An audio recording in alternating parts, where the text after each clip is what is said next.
Hey guys, it's our Shawn. Welcome. And I've got Gatty, Dr. Gatty, joining me in just a minute here. We're going to be talking about redirection. This is the first book in our Journey to CEO, Entrepreneur to CEO series. It's about how do you make that move from being an entrepreneur to being a CEO of an enterprise. And we're putting the finishing touches on the long book that will kind of be the centerpiece of this series. But we decided to release a short, quick book for individuals that they could look at sooner than later. It talks about what a lot of us are dealing with, which is redirection. That's going to be our topic today. We're kind of giving you an overview of a lot of the fun topics we talk about in the book, things that will help your business in today's show. So we're glad you're tuning in with us. Whether you're live or recorded, feel free to drop a comment. Let us know where you're watching from. And feel free to let us know what you're thinking as far as redirection. I mean, what's happening in your business? What issues are you encountering? And how are you redirecting it? So, Dr. Ann, good to see you. Well, great to be here. And it's great to have gotten this publication out and live. And well, I mean, we're kind of a case. We're kind of a case study of redirection, right? We had the Entrepreneur to CEO book pretty much ready to go. We were putting final touches on it, and the COVID pandemic hit. Which has now been almost a year, I guess, as things have been directing and redirecting from the governmental side and the public health side. And we redirected our work, right? This is like the book series is like a mini business. Well, it is. And I think that we did have to stop and then really assess where we are and realize, as we say, that reality has shifted. And therefore, no matter what business you're in, no matter what organization you're working with, you've been impacted by not only the pandemic, but then that also led to social unrest. It led to economic upheaval. It led to a lot of things. So you've got many variables that we have to deal with. So it was a good time. For us in our business. So we thought if we're doing it in our business, other people are going to need it. So that's why we just decided to put together sort of an outline of how to go through and really look at your business and acknowledge the fact that things have shifted and you're going to have to take a redirection. And well, I mean, and the truth is many of our clients were just, a little bit stunned or confused, as were we. I spent a lot, I think, of the second half of March and April. I mean, I just kept watching the news, processing, trying to figure out what was going on. I mean, there was so much with the COVID pandemic has been unprecedented, right? I mean, the government money to shut your business down. We're going to pay you to kind of keep operating when you're not operating. I mean, these are just things that we've never seen before. And now we're seeing huge market shifts even as this continues. We're going to have a lasting legacy coming out of this because we need to figure out where all the dust is settling. Well, and I think that some of my clients were trying to recraft their business plan and their business models, and they were having to do it almost every month. And then they just said, wait a minute, we just are going to have to take a different attitude and a different strategy. And I think that's really when we decided, hey, let's just put together some action steps for people that they can actually go through and assess where they are and their relationship with their business also, so that they can feel some kind of confidence in this time of uncertainty. Yeah, and I think that was the big thing, right? We saw a lot of our clients, and if as you get into our book Redirection, you'll see that we're not telling you just to throw it all away. We're not telling you to give up these business planning notions, but we're really talking about a different attitude towards adjusting and ebbing with the market. And I think that's the key, right? Is we need to keep moving forward. We have businesses, we have assets, we have infrastructure. We just may have to change how we use them, and we have to change how we think about them. True. And I think that that's what we were looking at with our Entrepreneur to CEO book, was we were talking about the mindset and the relationship that the owner has building out the business. That's still in place here, but it's just that the variables were much more extreme than we had thought when we were first looking at this journey. from entrepreneur to CEO. And that's why it's like, there's sort of a sub chapter here. This is a different season that we're having to deal with. And so let's just put together some tools for people so that they can actually feel like they're still moving forward rather than just waiting and saying, well, we'll wait for the dust to settle.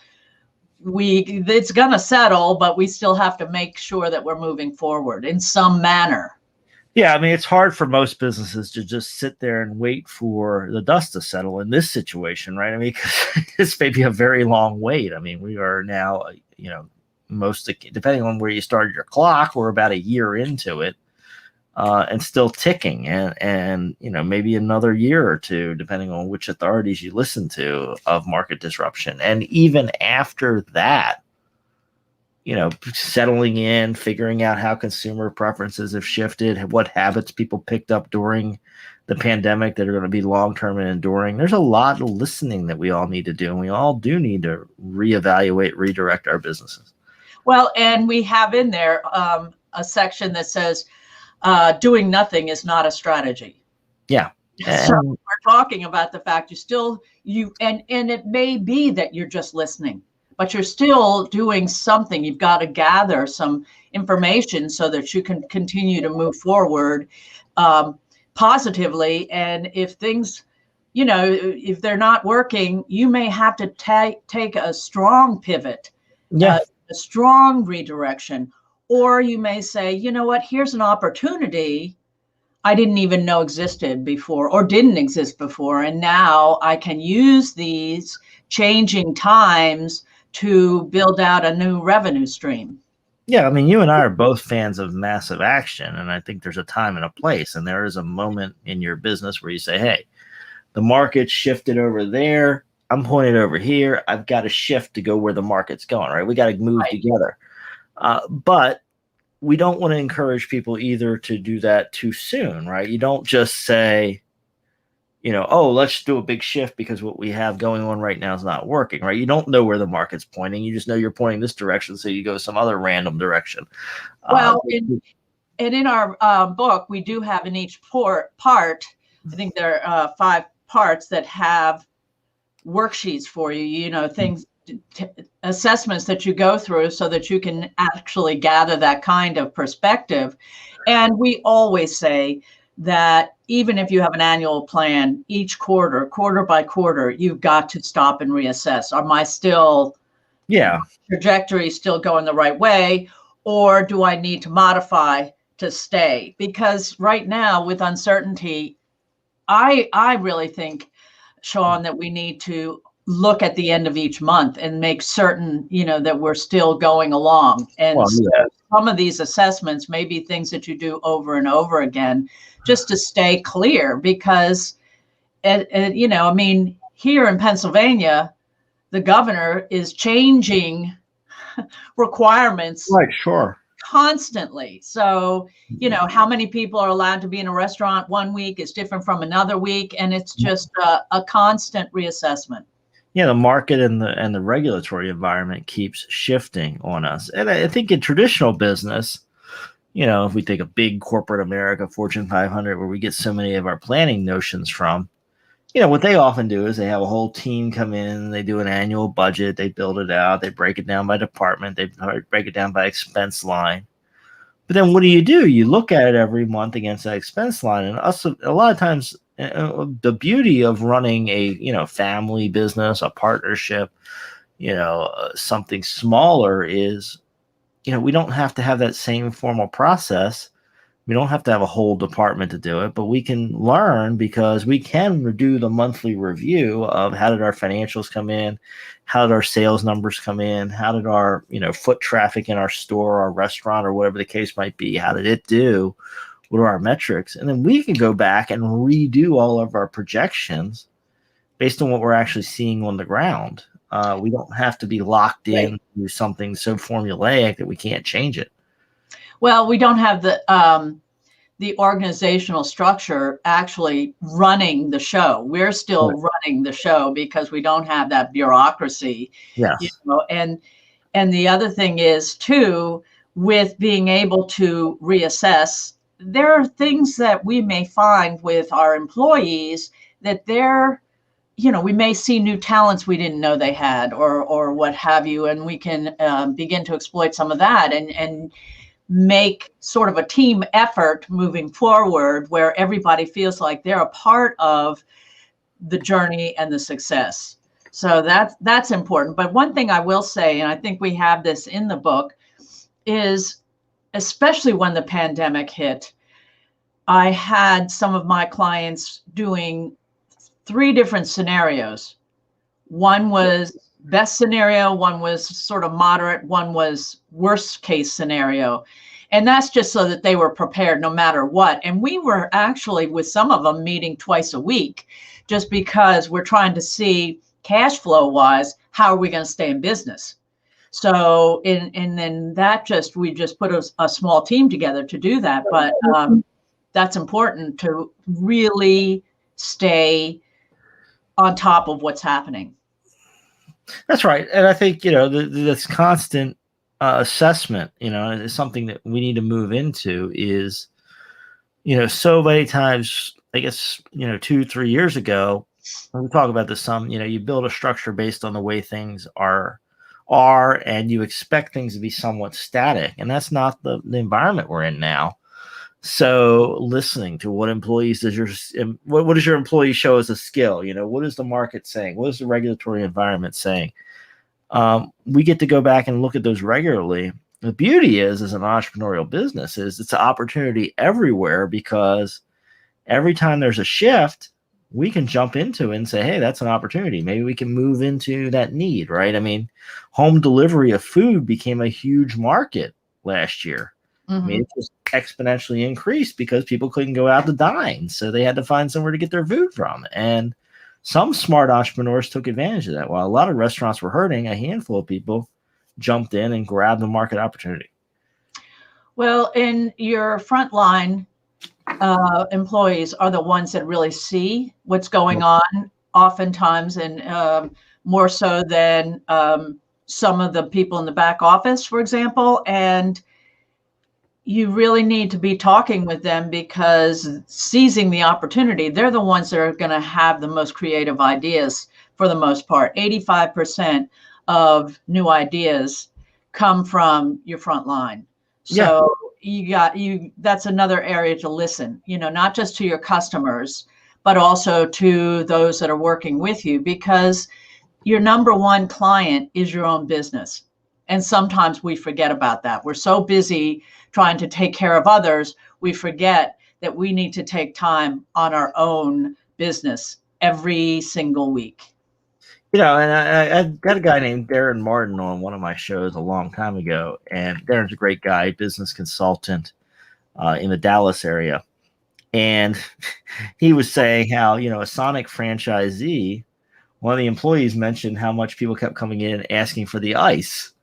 And so based on all that, they just said, let's bag up ice and we'll just sell ice as a standalone product. And over several different Sonic restaurants, that became a $2 million a year revenue line item, selling ice, because people liked the way the ice was crushed. And so there's $2 million found money, minus whatever the costs are. Ice probably doesn't cost that much. You already got the freezer. You're already making it for your regular operations, right? You're just talking about selling excess capacity, because an employee and a manager talk to each other. They listen to each other. And we need more of that now going forward than what we needed in the past. It was an opportunity in the past, but going forward, it's becoming critical. Very much so. And I think that it's been fun to look at some case studies of some companies. As you said, restaurants are now delivering. Wendy's is delivering food. For example, Texas Roadhouse went out, above and beyond and had some takeout, but also pick up right there, curbside. A lot of people are doing those kinds of things. Maybe had done it before, but this was for survival. They were actually able to do that. I talk about a gentleman who is a distributor of farm products to restaurants. Restaurants closed down. What's he going to do?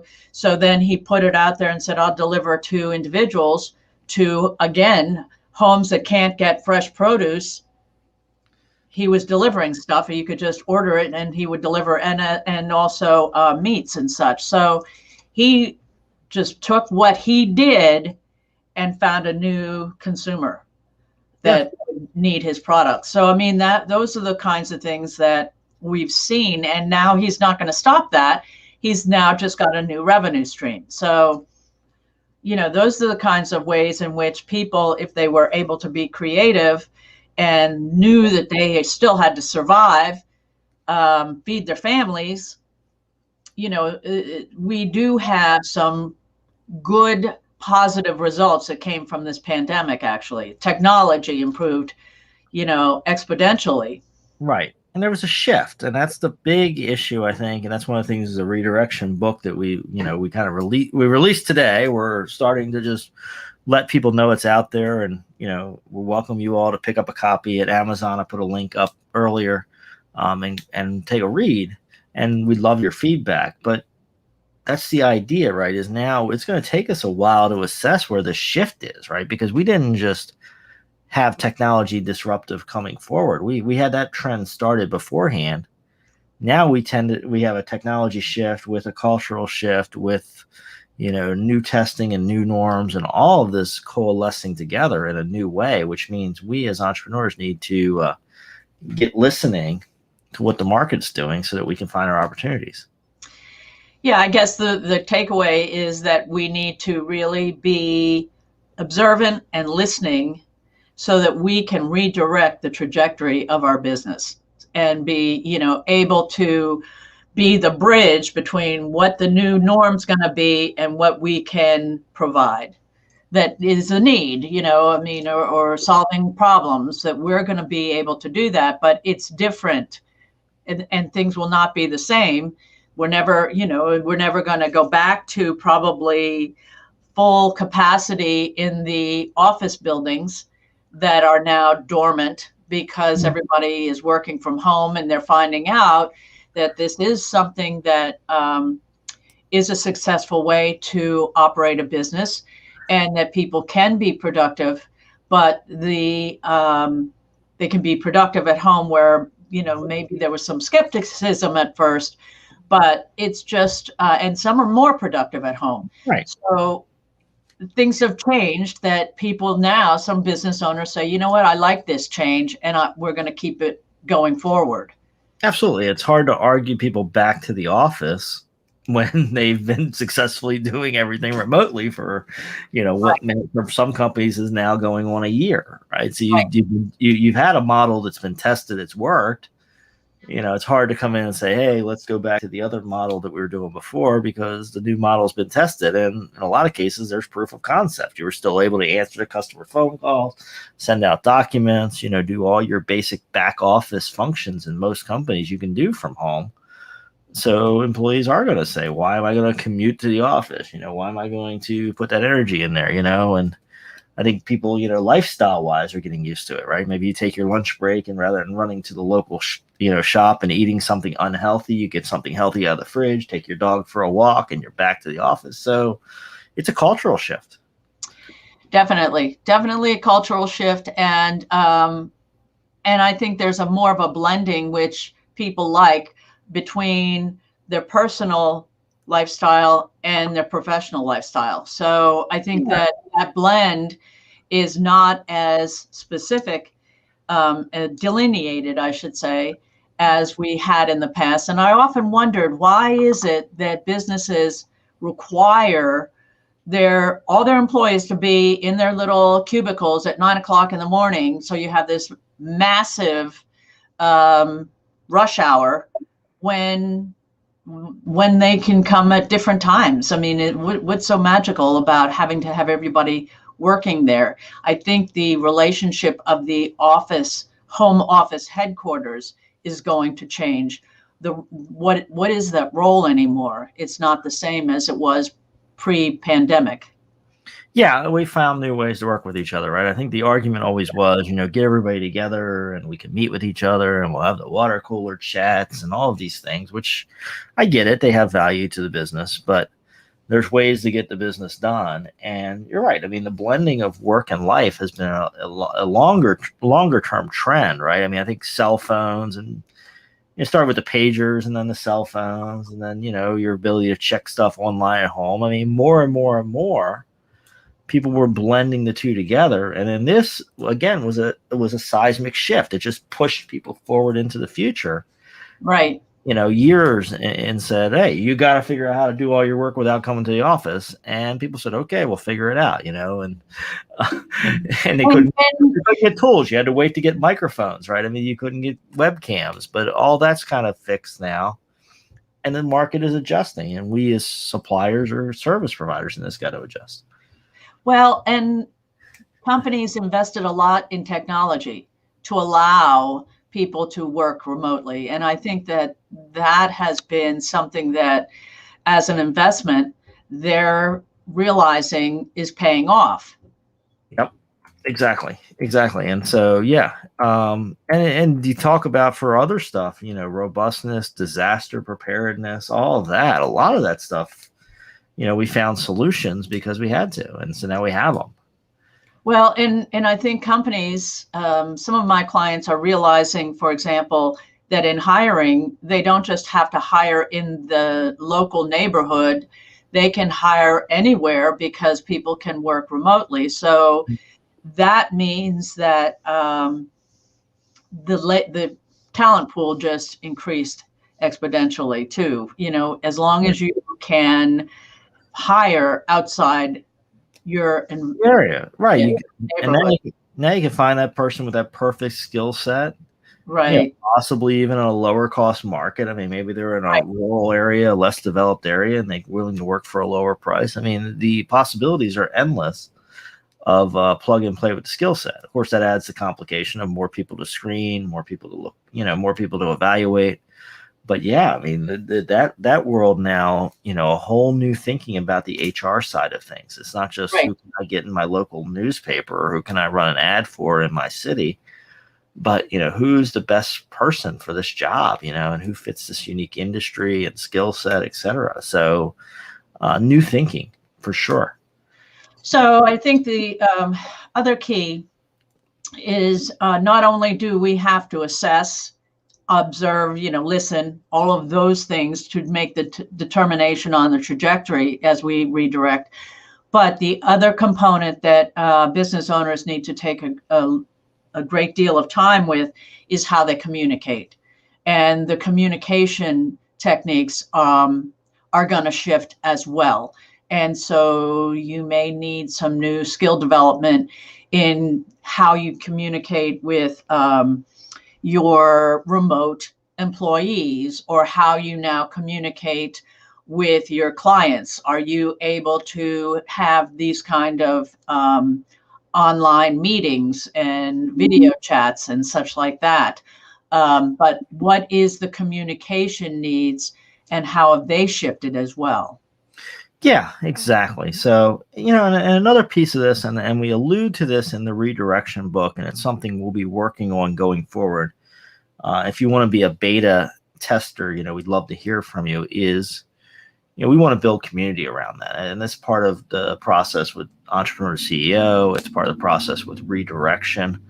And, if you're that business owner and you need that kind of support network, right? Because this is hard and there's a lot of testing involved. And of course, you can't always discuss every issue with your employees, particularly when you're uncertain, right? As a leader, sometimes you don't want to go to your employees and say, I just don't know what the answer is, but I'm going to test a lot of stuff.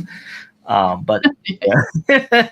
Right. It's just not the way people normally say things. But what I'd like to, welcome people to do is reach out to me and Dr. Ann and say, hey, I'm ready to do more of this and I want to be part of a community, and we're going to start building a community, and we'll probably build a beta community here in the near future as some people raise their hands, and then eventually it'll become a more formal process. But there's a chance for some people to get in early here and really help form something for themselves and others. But I think that's what we're going to need to get through this as a community around this change. It's often good to be able to bounce ideas off of people from different industries, because, you know, what may work for you in one area, you know, on one, like the airline industry had one way of doing something, but how can that, what they learned about community service and customer service, how does that help?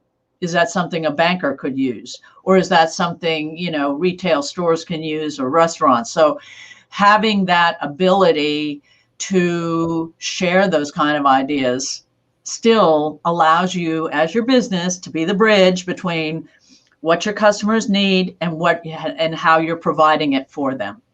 So Yep. It's good to have that cross communication. Definitely. You know, so folks, you know, we've been talking for a while here. New book out today. It's on Amazon. I put a link up there for you in the chat. So hopefully you can see that. If you can't, feel free to reach out to either of us directly. You'll find us both on LinkedIn. You can also see me at planningdoneright.com. Scroll down there, get on the email list. You'll get regular updates about this book, about our upcoming Entrepreneur CEO book. And we specifically will be building a community around it. So if you're interested in that, we want to hear from you directly. Make sure you send us a note. And subscribe to our Journey to CEO YouTube channel, because we will be posting more videos, bringing on guests, talking about their journey as we have in the past. You'll find some of them there.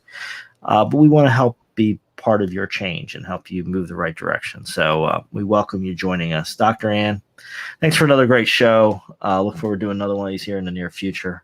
And folks, we're looking forward to reading your comments and hearing from you too. We want to hear from you directly very soon. All right, Dr. Ann, thanks. Thank you. Have a good day.